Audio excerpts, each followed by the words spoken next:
Okay, so today, going to the gun range.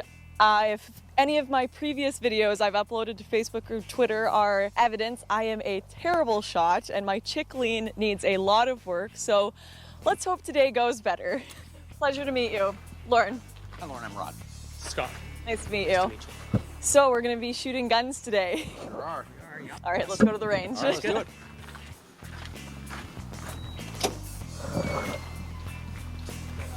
Oh, you got a pink one here for me. That's yes. awesome.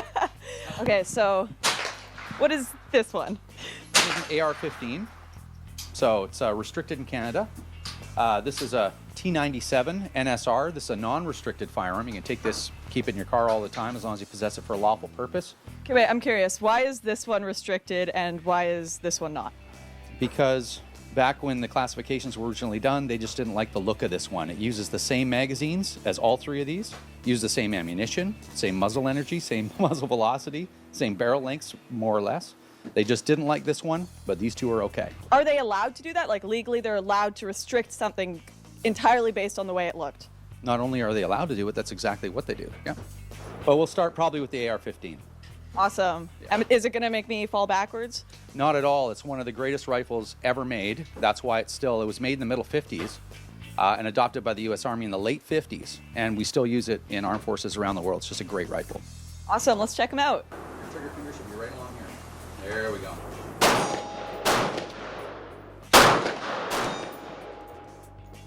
I'm shocked I actually hit the metal thing. Let's try it again. That's fun, isn't it? Yeah.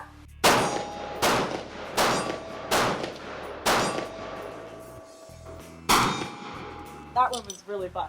It is cool, isn't it? Let's try something, we'll try something Chinese. Okay, what this thing is, this is an interesting firearm actually for a bunch of different reasons.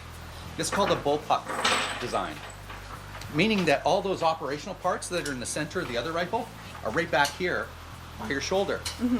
And that allows you to have a very long barrel without having a long firearm. So this is non-restricted. You can cruise around with this in the car. Now the safety on this is in a really bad spot. We're not going to use the safety. I have to be completely confident you're not going to pull the trigger unless you want to shoot this thing. Yes, sir. Copy?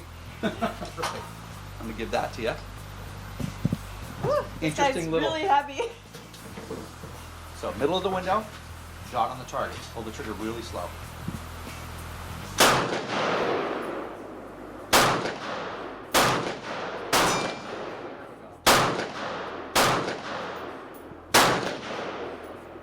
Okay, what do I shoot in Call of Duty? Let's see. The Scar rifle. Yeah. That's what I use. M16. Yeah.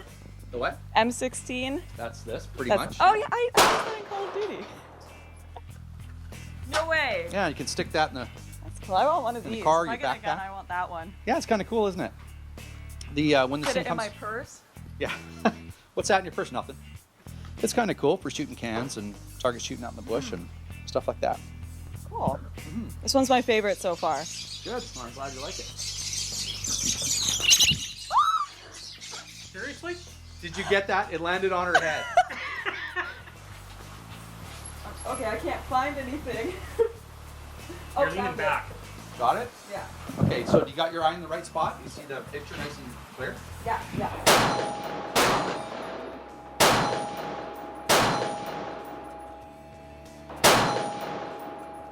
Well, last time I went shooting, I posted a photo of myself on Twitter with the gun, and I was saying, oh, just having fun at the shooting range, right? And someone, I guess a liberal that followed me, posted like, oh, it's totally necessary for people to own those sort of guns, right? In a sarcastic way. Why do you think it is, what would be your argument against the it's not necessary statement? Well, we don't live in a country where we have to ask other people if what we own is necessary. We don't put that standard on any other aspect of our society other than guns.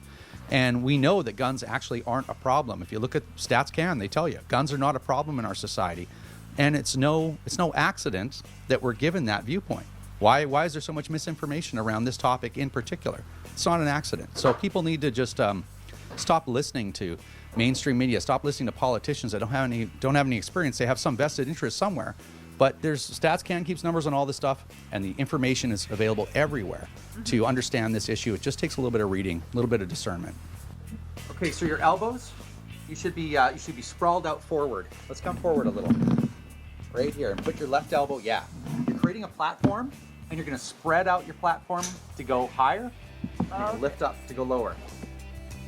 Work to the Ys, don't put your finger on the trigger yet.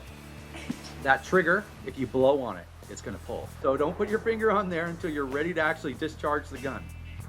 Oh my goodness. That is a powerful gun.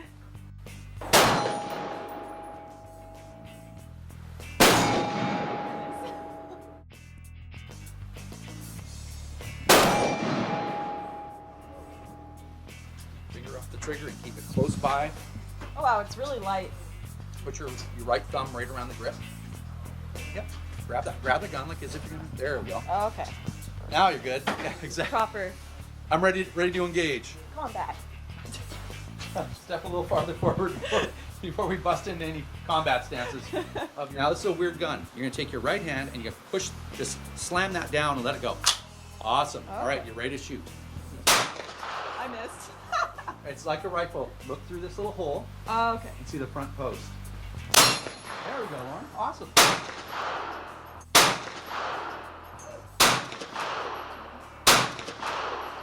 Oh, you totally nailed it. Did you see that? She's a better shot than you. Same thing, lean into it, okay? Just like you would with the AR, that's right. And then it's the same, it's already loaded. Oh, And is then it's the same sighting system as you had with that little Sub 2000. Okay. I'm afraid to. I'm okay to hit those? Yeah, Yeah. you are. Just pull that thing right into your shoulder. It's gonna be nasty. Is it? Oh my Yeah, goodness. you Oh my Okay, so god. now, there you are. Yeah, nice shot. There you go. I've learned about the big guns now. What about these guys? What are the difference between these? Some of them are just have a different size cartridge. They're all semi-automatic, meaning that they'll fire as fast as you can pull the trigger. Some are painted pink, some are painted black. The really important part. Yeah, exactly. Some of the criteria for classifying them, but they're all classified as restricted firearms at a minimum because they're handguns. So what does that mean when they're restricted? You can only fire at a range? At a range only. So one of the interesting examples that give some people some perspective on our gun laws is, I can go out to the forest and I can get a semi-automatic, meaning fires as fast as I can pull the trigger, 50 cal rifle, 50 caliber, armor piercing 50 cal, non-restricted, no problem.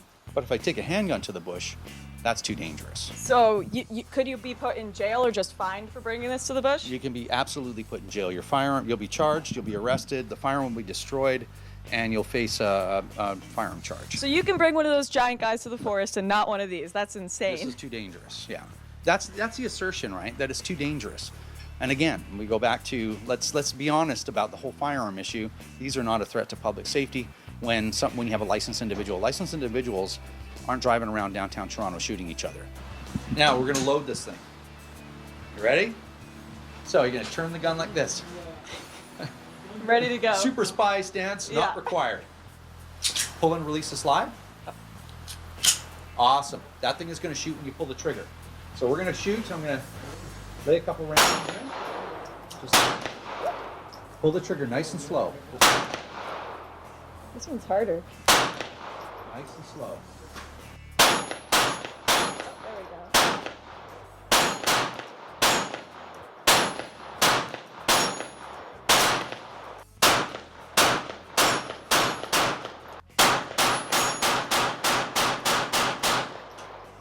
You see Oh, all those yeah. holes in the ground? That's the pattern. Like that's the spread of where the rounds go when you shoot a pistol fast. Even if this Yeah, one, that's 10 insane. meters. Be really careful with this one. They're going to jump around a little bit. So your grip is really important, right? Get our proper grip. Okay. That looks awesome. Punch your arms right out. Pull the trigger very slow, but only pull it once, and then take a little This rest. pull the trigger slow thing is so hard. Nice and slow. I'm going to shoot one just so you don't get startled. Here goes. Oh my goodness. Totally nailed it. Awesome. Okay. Wow. Keep going. Pull the trigger This nice is and so slow. powerful for how tiny it is.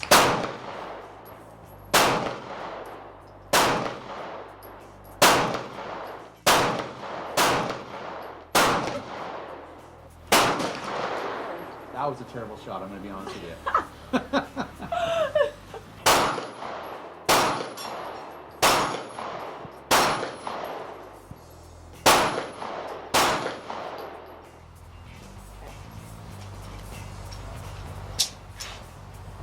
Okay. Slide. Oh. There we go. Oh my goodness. This is okay. Yeah, it's crazy. But go ahead.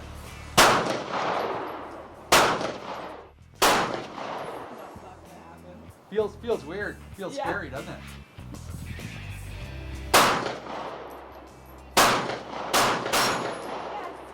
Ready? Yeah. Go. Oh, I already have one.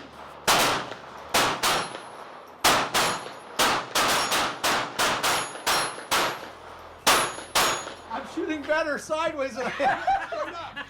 That's horrible. How am I going to explain this to my students? So I've actually learned like a decent amount about guns today. I thought I kind of had a bit of it figured out, but oh my goodness, there's so many bureaucratic laws on these things. You can't have it certain lengths on the barrels. They have to look a certain way, or they could be more restricted or less restricted. It's just absolutely insane the certain modifications you are and aren't allowed. You're only allowed 5 rounds in the case. Some are allowed 10. It's I don't know how you guys keep up with this. I am Lauren Southern here with the Rebel Media, and I am with This is Scott Carpenter. and Rod Giltaka. all right, and you are a member here at the gun range. What is it called again? It's Abbotsford Fishing Game Club. And you run a store in Surrey. Yeah, International Shooting Supplies in Surrey. Now, what would you guys say is the biggest misconception about guns in Canada? We'll start with you. Oh, I think the biggest misconception, not just in Canada, but globally, is that we don't own them. And we do. There's millions of us. So it's probably one of our best kept secrets, but there's lots of us. What are some of the laws in Canada that that have been created to supposedly make us safer, that really just make it more difficult for average people like you and me? There's 2 charges that are the favorites in our legal system, we'll call it, which is careless use of a firearm and improper storage. And you know, the system throws those charges at people as often as they can. I mean, you'd be caught jaywalking and they'll charge you with improper storage and careless use of a firearm. If we were on the way to the range today and I forgot my wallet at home, meaning I don't have my PAL on me, there's an administrative or documentation offense there, meaning I don't physically have my card, even though if I got pulled over, the police would have that information in the car. I would be facing what's called a hybrid offense. So if I didn't mean to do it, they might proceed on a summary conviction, which I'd be looking at 6 months and or $2,000 fine. So what, you can go to jail for 6 months for not having your PAL on you? Absolutely, and that's the summary conviction. If I knew that I was doing it and I didn't care, they could proceed on an indictable. So first offense would be 2 years in federal prison, and second or subsequent offense, so let's say I didn't have my PAL and I didn't have some other paperwork, that's a subsequent offense. Subsequent offenses are 5 years on indictable, so I'd be looking at 7 years. So the reason why I bring that up and the reason why it's important that people know that and understand it is that we need to think about what impact on a criminal's life are regulations like that having, and what impact on just a regular person that might forget their paperwork. Right. You know, it's about public safety apparently, so we need to have a really good, honest discussion about gun control and what we're doing here, because it's not working. Criminals don't even know the law, much less abide by it, right? A lot of people like to make comparisons to, we don't want Canada to be like America. We don't want to have all these gun problems and mass school shootings. Why is Canada different from America? The situation in the States is probably a more misunderstood situation than even the gun thing in Canada, right? Everybody looks at the States and says that's exactly what we don't need to have. And what a lot of people don't realize that even though their firearm-related homicide rates are high, in the United States they have a serious gang problem, and that's where the majority of their firearm-related deaths. Well, first it's suicide, then out of the actual homicides, that's where the majority of their firearm-related deaths happen. In fact, and a lot of people don't know this, but in the United States they have 1.4 million documented gang members operating in 33,000 known gangs. They could take over a country with their gang members. The U.S. has a wicked gang problem, and you can find, and the FBI does a report on it every year. You can download that for free and read it, and that's why their numbers are so artificially high. Again, you have unauthorized, meaning unlawful gun owners engaging in criminal activity. Half of our firearm-related homicide numbers in Canada, which would be, well, half of 150, those are gang-related as well. You know, so it's a very different situation. We don't have the gang problem in Canada like they do in the States. So that's one aspect that people don't realize. So it's very easy just to spout out, we don't want to be the U.S. a lot of people that would use take a position like that really don't know what the situation is in Canada with firearms or in the U.S. So education is the key there, that's for sure. Awesome. Well, thank you guys so much for the interview today, and maybe I'll come back. Maybe I'll get a gun myself. I look forward to shooting again. Thanks for watching. Click here to never miss a Rebel update. Want even more of the Rebel? Well, click here to become a premium member.